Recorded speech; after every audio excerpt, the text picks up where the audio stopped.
Fire a cannon! These shores attracted Spanish explorers to a land they called La Florida.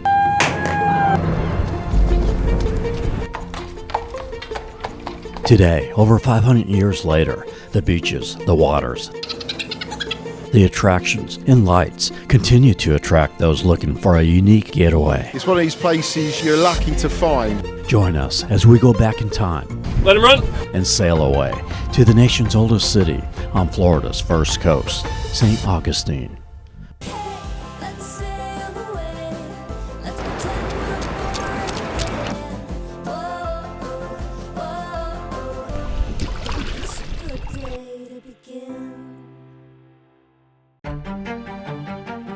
I'm here with the guy who discovered St. Augustine, Pedro Menendez. Hi. The year as we speak is 1908.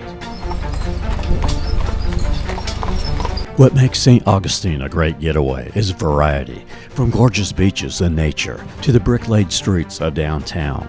We'll cover 25 miles of coastline, showing 6 beaches, beginning at the Matanzas Inlet in the south, showing Fort Matanzas, Crescent Beach, the undisturbed beaches of Anastasia State Park, with trails, kayaking, and a great RV campground.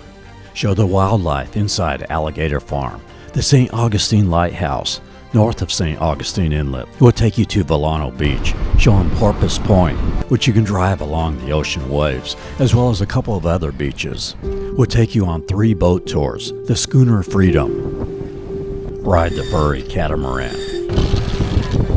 and the Black Raven pirate ship, viewing the Night of Lights from the water. In downtown, we'll show Fort Castillo de San Marcos. We'll take you to the old jail where they lock up bad dogs. Ain't that right, Sheriff? So you don't even want to think about doing anything you ain't supposed to be doing. Because it'll be bad news, I'll tell you what. The oldest store. So let's go shopping and welcome to Hamlin's. The oldest building in St. Augustine, the schoolhouse. The Fountain of Youth. In Colonial Quarters. The Potter's Wax Museum will take you on the Old Town Trolley Night of Lights tour. And as you were lifted out of said early grave, The Ghost and Gravestone tour just been saved by the bell. will show several options for food, from sit-down restaurants to counter-served eateries, gorgeous courtyards. Also give tips on lodging, showing 5 hotels and 5 bed and breakfasts. Talk about transportation and parking. No, you'll want to watch this video to the end as I show the best beaches and the Night of Lights near the end. We are Tampa Aerial Media. Just posted a 4-video series of the Florida Keys. Doing Jacksonville next, depending on the weather. In the Bahamas next month. In Savannah in the spring. Subscribe and click the bell to see all of that. We post previews and raw footage for channel members. I always appreciate your comments, your super chats, and memberships. Helps to cover the cost of filming these videos, so thank you very much. And now, the beaches and vintage streets of St. Augustine. St. Augustine is a year-round destination, and there's an advantage to each season. We filmed this in December during Night of Lights, which happens from mid-November to mid-January, which is the most beautiful, but also the busiest season. Now, if you want to enjoy the lights, but don't want to deal with the massive crowds, consider January. It's less crowded than December. We'll show the Night of Lights tour later in the video. March through May has ideal weather, a great time to visit. June through August gets hot and humid with frequent rain showers. February, September, and October is when you can get the best deals with lodging. You have several bed and breakfasts within a couple of blocks from St. George Street, and there's several chain motels that are about a mile away near the old jail that will be cheaper. While they are a little more expensive, you save money from parking, and it makes it more convenient. Near the fort is the Best Western right on the strip, and it's all lit up during the Night of Lights. In our previous video, we stayed at this Marion Motor Lodge right across from the marina with Schooner Freedom and the pirate ship. It has convenient parking right next to your door. Next door is the Bayfront Motel, and there's also the Bayfront Marin House and Bayfront Westcott House bed and breakfasts. Now, about a mile away from St. George Street, you have a group of budget-friendly chain hotels like the Days Inn, an older pet-friendly motel. Where I stayed this time, a decent room. This is also a stop on the Old Town Trolley. These motels are probably walking distance to Old Town, but when you consider the amount of walking you do around Old Town, you probably want to drive. Or you can use the Old Town Trolley, like David and Lisa, visiting from England, did. So we've been on the Old Town Trolley all day today, and it's been really helpful for us to get around and understand where everything is, really learn about the history in the short time we've got here. It is $35 to $43 for a hop-on, hop-off pass. Runs every 15 minutes from 9 a.m. to 6 p.m. So if you're in Old Town in the evening, you might have to walk back to the motel. Parking is a challenge during busy season. You have street parking, and there's a lot at Fort Castillo de San Marco. That is $2.50 per hour. But from 10 a.m. to the rest of the day, these spots get filled up pretty quick. Now there's a big parking garage for $20 a day with 1,200 spaces at the Visitor Center. Has a large courtyard. This is where the Old Town Trolley Night of Lights tours depart from. And it's just a couple of blocks from St. George Street. During Night of Lights, though, you want to arrive before 3:30 because this garage can get filled up too, especially on weekends.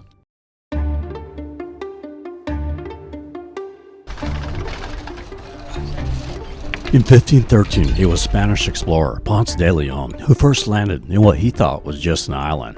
He would name it La Florida, although it was about 140 miles south of St Augustine in modern-day Melbourne Beach.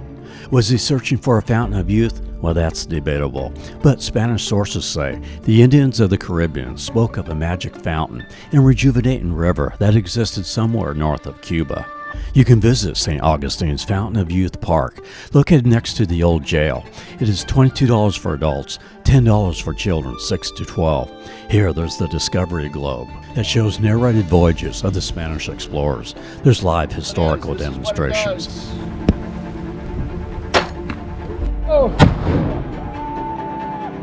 They also have a good barbecue cafe here to eat at.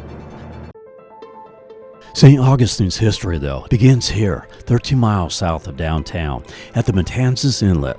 Matanzas means massacre. It is named so because it is here that Pedro Menendez de Avalis massacred the French in 1565 and secured Florida for Spain for 235 years. He would create a settlement 13 miles up the coast at where the Great Cross is located at and would name it St. Augustine. Today, the inlet is a popular recreational spot for boating, fishing, and paddleboarding. This is Anastasia Island, 14 miles long, includes Crescent Beach here. Further up is St. Augustine Beach in Anastasia State Park. There's parking lots on both the ocean side and the intracoastal side. On the intracoastal side is a long boardwalk that leads to the beach area. Here you can see centuries-old, bone-aged trees bleached by the sun and salt water, and over time gives them a bone-like skeletal appearance. Fire cannon!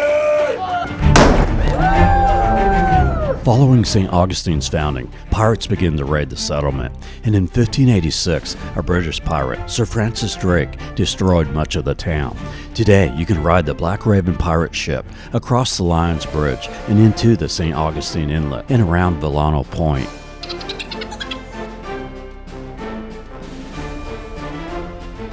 They have a treasure hunt cruise for kids that is $45 for adults and $40 for children 3 to 12. And there's also a Rum Runner party cruise for $40, usually on Fridays through Sundays.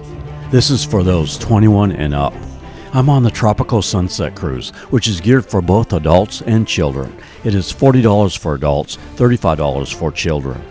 They also have a Night of Lights cruise later in the evening, although you do see the Night of Lights on the Sunset Cruise during dusk. It's a gorgeous view from a boat with the reflections of the lights on the water.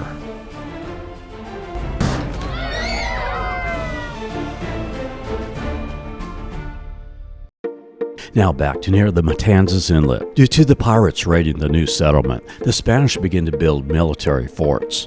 A mile north of the inlet is the Fort Matanzas Visitor Center.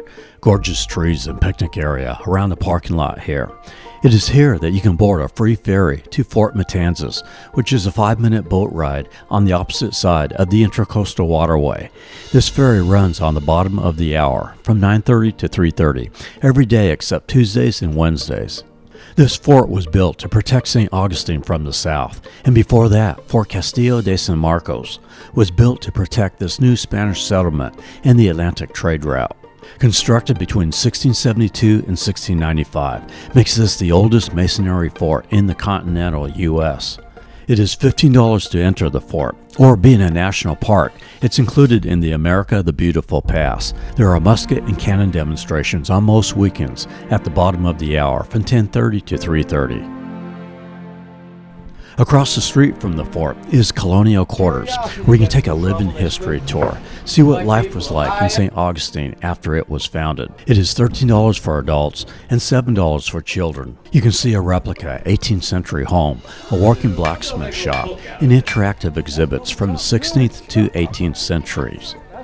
St. Augustine remained in Spanish control till 1763, when it became a British colony, and 20 years later, the Spanish regained control, and in 1821, the U.S. purchased it from Spain. Bought Florida from the Spanish $5 million.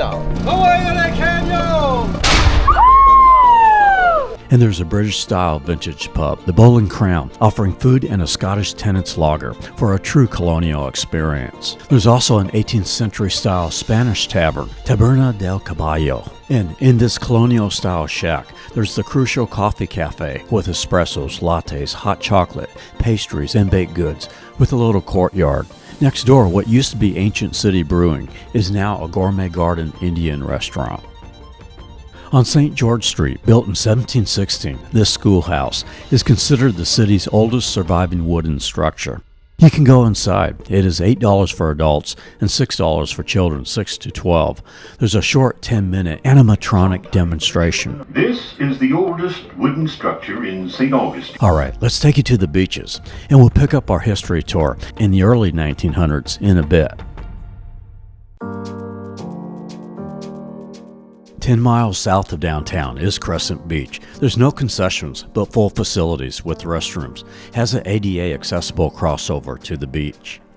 A great advantage to the beaches around St. Augustine is there's free parking, and if you want, you can drive right on the beach and park right along the ocean waves. How's that for convenience? And they are dog friendly.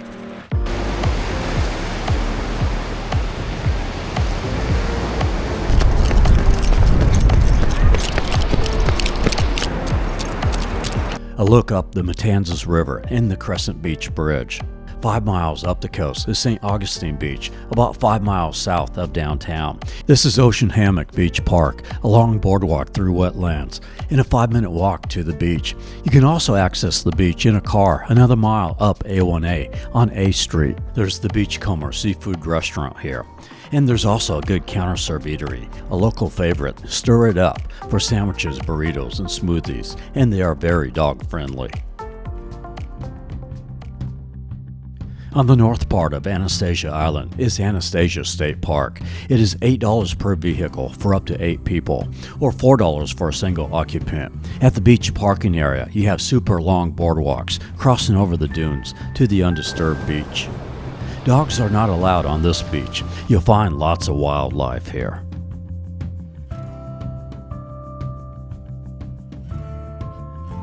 There's 4 miles of beach you can walk all the way to the St. Augustine Inlet. There's the Island Beach Grill with a pretty good menu, and you can rent beach chairs for $12 to $15 or an umbrella. They also have bicycle and surfboard rentals, and there's lots of picnic areas under sprawling oaks. A half mile north of the Island Beach Grill is Anastasia WaterSports. Here there's several guided paddle tours you can take, including a 4-hour tour to the lighthouse, which is $75. They also have a 1-hour full moon tour where you can enjoy s'mores by the fire under the stars. Or you can just rent kayaks, about $40 to $60 for 1 to 3 hours. And there's the Ancient Dunes Trail, an easy 0.7-mile loop trail with inclines, staircases, completely shaded by beautiful trees. It's long enough to get a little workout and see some coastal hammock, but shouldn't wear you out too much. You'll see lizards, birds, an occasional alligator, and Bailey's favorite, squirrels. There's a nice pet-friendly campground here. Plenty of trees, has 139 sites up to 38 feet, with electricity for both RVs and tents.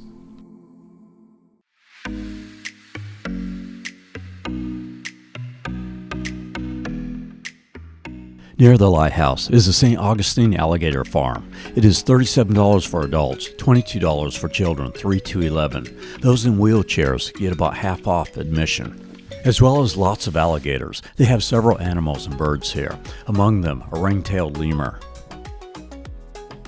Black-crowned cranes with the funky hairdos. Lots of wading birds, including these roseate spoonbills, Cape vultures, and there's egrets and wood storks. If you are up for an adventure, you can do the crocodile crossing, where you zip line over the gators for either $40 or $70, depending on which zip line you choose. There's animal encounters and tours, as well as a wildlife show. Note, they have RV parking, and near the lot here, there's a nice scenic little trail. And across A1A from Alligator Farm is the most visited lighthouse in Florida, the St. Augustine Light. Built in 1874, this was where the original St. Augustine Inlet was, but through hurricanes and nature, eventually it was covered up. At 165 feet tall, it is the second tallest lighthouse in Florida, just 10 feet shorter than the Ponce Inlet Lighthouse south of Daytona. Be aware, it is a little bit of a hike to the top, with 219 steps. It is $18 for adults, $13 for children 12 and under. It's said this lighthouse is haunted, and you can do a Dark of the Moon ghost tour for $25 to $30. Our last spot on Anastasia Island is the Conch House Marina Restaurant, which has maybe the best setting for dining in St. Augustine. Although not dog-friendly, this is a popular restaurant offering Caribbean-style seafood and steaks in a nautical-themed setting. You can dine in these elevated tiki huts perched over the marina.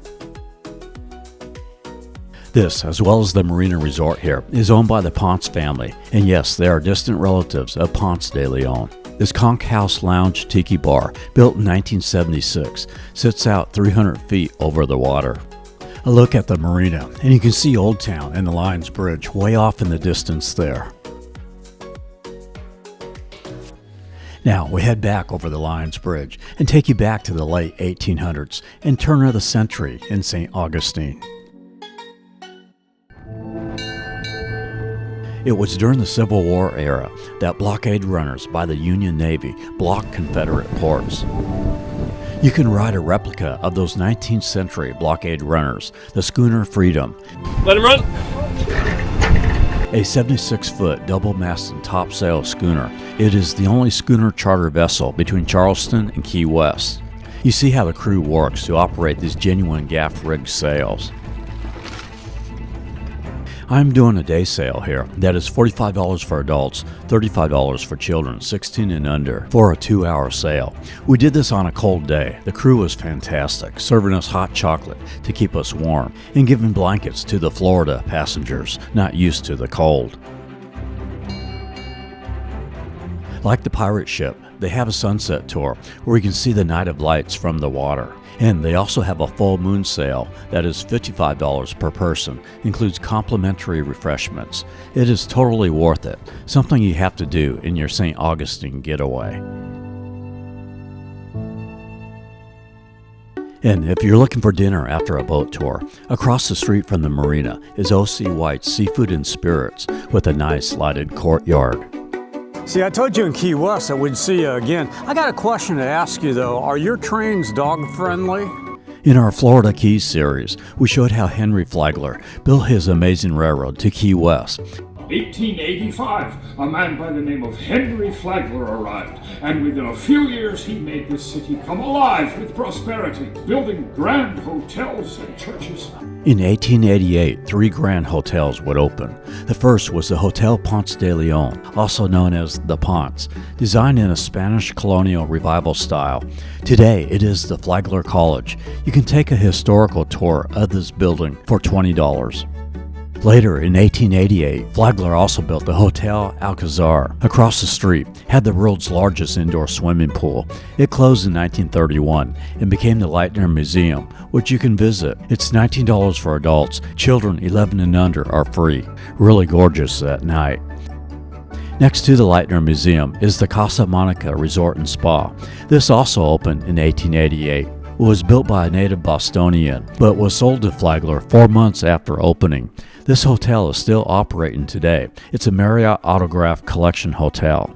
Flagler also helped to fund the rebuilding of the Cathedral Basilica after being burnt down by fire, opened in 1797, originally established in 1565. Makes this the oldest Christian congregation in the U.S. While horse and carriages were around St. Augustine since its founding, they were luxuries for the wealthy.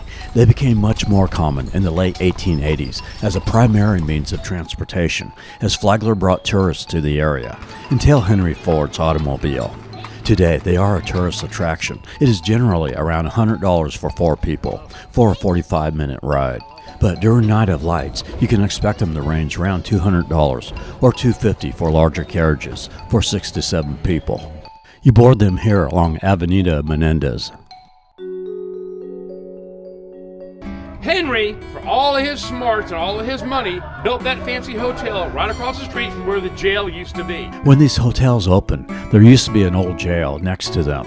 Well, Flagler didn't want jail inmates next to his hotel guests, so he funded building a jail a mile away. How many pink jails you ever seen? Probably only one. This one. And designed it to look like a hotel in a Romanesque revival style, so that it wasn't an eyesore. It was built by the same company who built Alcatraz. This is stop number 1 of the Old Town Trolley hop-on, hop-off tours. You can take a 30-minute guided tour, that is $16, or do a 2.5-hour after dark tour, that is $96, and participate in a paranormal investigation. Every time that Flagler opened a train station, Mr. Hamlin will put a general store beside that train station. As Flagler brought lots of people to Florida with his railroads, there was a need to provide stores. So an entrepreneur from Maine, C.F. Hamlin, opened up hardware grocery stores. Next to the old jail, you can see a replica of his stores. You can see simple things that people purchased back around the turn of the century. It is $14 to $16 for adults, $8.50 for children 4 through 12. In this complex, there's also the St. Augustine History Museum, that is $8, and there's a gift shop and the Spice and Tea Exchange here. You can do an Old Town Trolley Attractions Pass that includes the old jail, oldest store, history museum, as well as the trolley. $63 for adults, $36 for children. And there's options to add a discounted Potter's Wax Museum ticket. This museum is a couple of blocks from St. George Street. It was the first wax museum in the U.S. It is inside the old drugstore. In the 1940s, it was one of Florida's largest attractions. It has over 160 wax sculptures, covering a wide range of figures, from presidents, American history with our founders, ancient history, World War II era, and entertainers, sports stars, and horror characters. This museum by itself is $15 to $17 for adults and $8.50 for children. Next to Potter's Wax Museum, across from the fort, is Ann O'Malley's, a little pub with a lively atmosphere. The center of the historic district is St. George Street, a pedestrian thoroughfare where you find many of the eateries. The nice thing about St. Augustine is you have several gorgeous brick-laid courtyards. On the north end of St. George, near the city gates, there's the popular Bin 39 wine bar courtyard. Has the St. Augustine Coffee House here, a nice water fountain in the center. Bin 39 is in the main building of the St. George Inn. They have over 100 bottles featuring vineyards from all over the world, as well as charcuterie boards. Here I ran into followers David and Lisa from England. Asked them about what they thought of St. Augustine. I think it's beautiful. It's really lovely to see all the history, all the historic buildings, and we're definitely going to come back again because there's so much more we haven't had the opportunity to see. Absolutely wonderful. Yeah, really nice.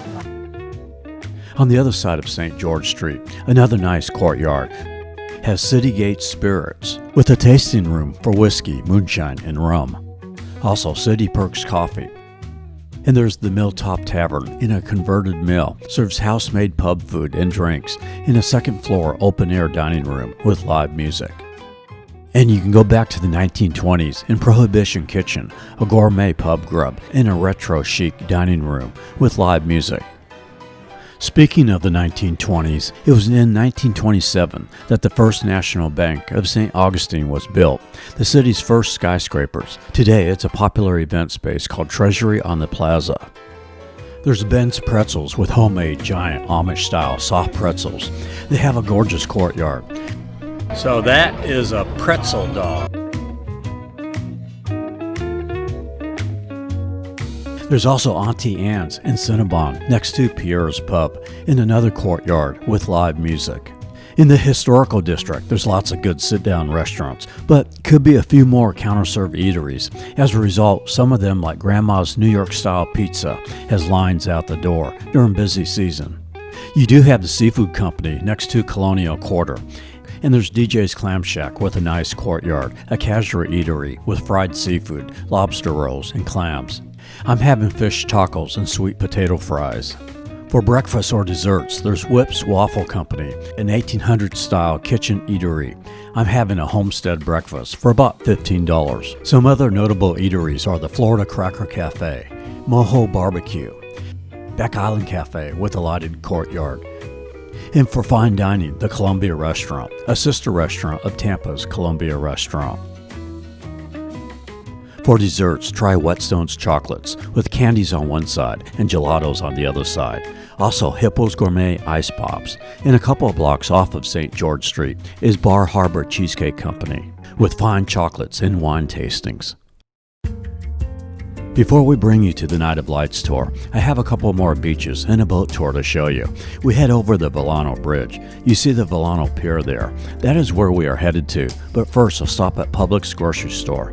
For those looking to stay in vacation rentals, Vilano Beach is the place. Many rentals you can find on Vrbo and Airbnb. It is known for its less crowded shores, a more quiet experience compared to other busier Florida beaches.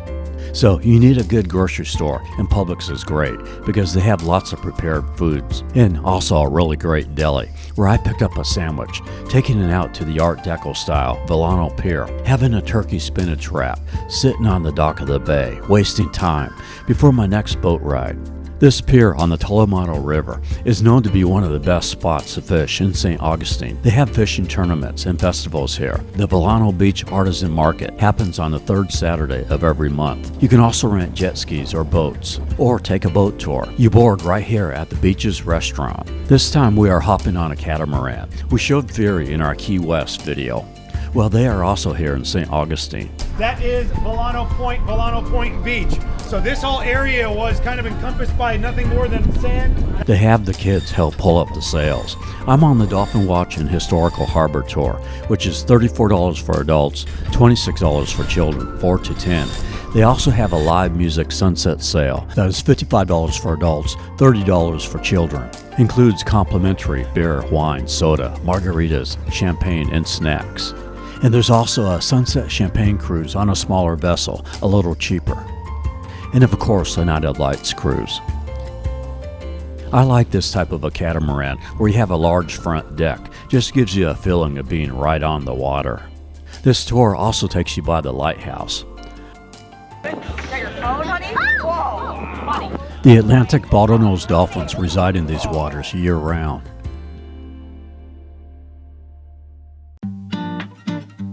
The south end of Vilano Beach is Porpoise Point, which you can drive on. You access it straight down Vilano Road from the pier. You have to have a four-wheel drive to drive on this beach, but it is totally free from October through February, or $10 March through September. Still a great deal. Nothing like the convenience of driving right along the ocean and parking next to the water. If you don't have a four-wheel drive, you can park at the Vilano Beach access for free and just walk to the point. Across the St. Augustine Inlet is Anastasia Island we showed earlier.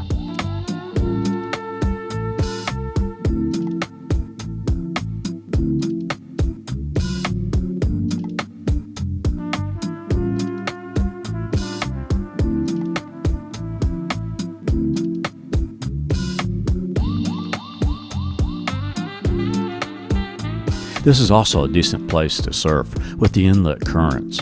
And this is the best place in St. Augustine for a sunset. 3/4 of a mile up A1A is the Surfside Beachfront Park. Again, free parking. This is a smaller park with restroom facilities, but no concessions. I love how the beaches here give you the address on the restrooms, so you can always communicate with others exactly where you are. This beach, though, does not have an ADA accessible ramp. These beaches are great for shelling and sea glass hunting. It tends to be less busier than the other St. Augustine beaches, and like the other beaches, it is dog friendly. Traveling further up the coast, you can see the Vilano Bridge in the distance there. Another 1/4 mile up A1A is Nice Beachfront Park. And another 1/2 mile up A1A is Muslim Beachfront Park. Both of these have parking on the other side of A1A. This has newer facilities, and there's large private changing rooms. Also a new fishing pier on the riverside, along with hiking trails. You can rent loungers, umbrellas, and have them delivered to you by Big Bill's Beach Stuff. Further up A1A is Ponte Vedra, which we'll see in our Jacksonville video.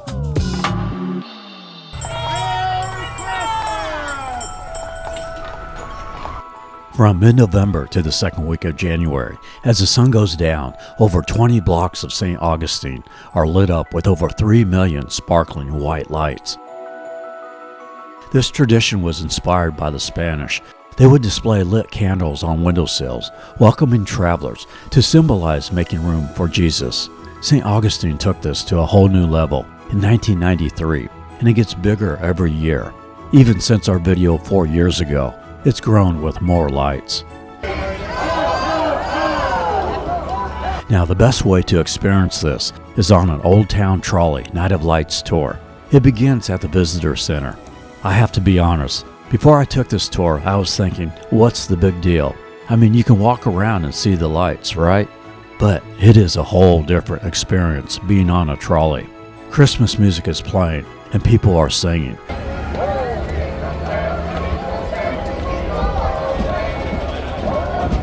They go through the best parts of the city, so you see some areas maybe you're not aware of and can go back and visit afterwards.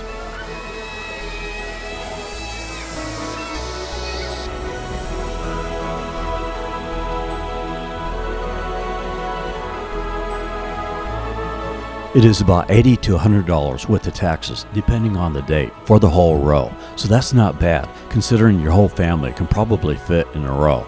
I posted a long version of this tour with the audio from the trolley for channel members.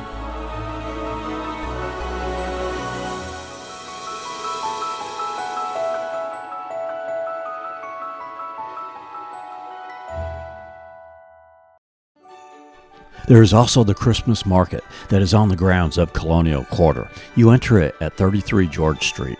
It happens after dark from mid-November to Christmas Eve. It is $5 for adults. Kids under 14 are free. The trees are all lit up with Christmas lighting and decorations. They have over 20 small vendors with unique finger foods, cocktails, coffee, hot chocolate, and they're a little more reasonably priced than the other eateries. Paladar, hot chocolate, empanadas, croquetas, cookies. You're welcome. She wore a tattered white gown, had long, matted gray hair that went down past her ankles. Old Town Trolley also has the Ghost and Gravestone tour. They are located across the street from the Visitor Center. It is $33 to $40, depending on the time of the tour, for an hour and 20-minute narrated tour. It's rated PG-13. They stop at the Tolomato Cemetery, telling stories of apparitions. They laid their little heads to rest, but it was midnight when they began to hear rustling coming from outside of their tent. Then they take you inside the old drugstore and Potter's Wax Museum. Largely from the time period. It was really common for the wooden coffins of this time period to be exhumed to find scratch marks in the lids, showing a desperate attempt at escaping an early death. And you also go to the old jail. To hang me a second time. Now you go. And along the same lines, you also have the Medieval Torture Museum. While children are allowed here, it's not recommended for children under 18. This gets pretty gory, more so than the Ghost and Gravestone tour. It is $27 with tax. We're going to way back up to the bridge here in a couple of moments. Once we get there, we're going to wave. Hey Henry, good seeing you in St. Augustine. We'll see you again soon. Take care, Henry. I know these days many people struggle with depression. I do sometimes as well. Isolation is a real problem. Just know you are not alone. Get out. Talk to people, even if it's with strangers. You realize, hey, we all have our struggles. Don't isolate yourself. Get out, meet people, maybe to a warmer place with friendly people. Florida has so many great getaways, and St. Augustine is one of the best. If you would let me know your experiences, where you stayed, what you did in the comments below. I would also appreciate your comments on what areas you would like to see filmed on this channel. We are doing the Bahamas next month. Nassau, Bahamas. Another day in paradise. We are possibly doing Jacksonville next, depending on the weather, and Savannah in the spring, but outside of that are pretty open. If you are traveling with a dog, these cargo dog backpacks are the best. Allows you to do more activities with your dog and bring them to places maybe you otherwise could not go.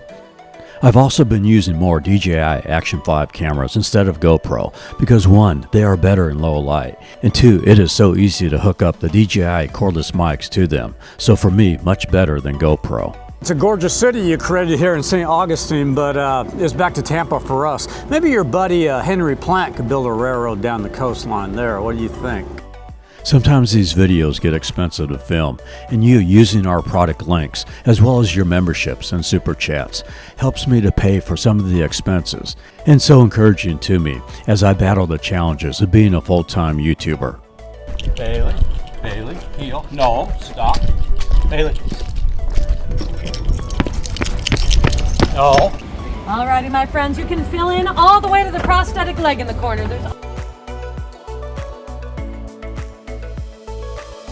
So, from Florida's first coast, I wish blessings to you wherever you might be.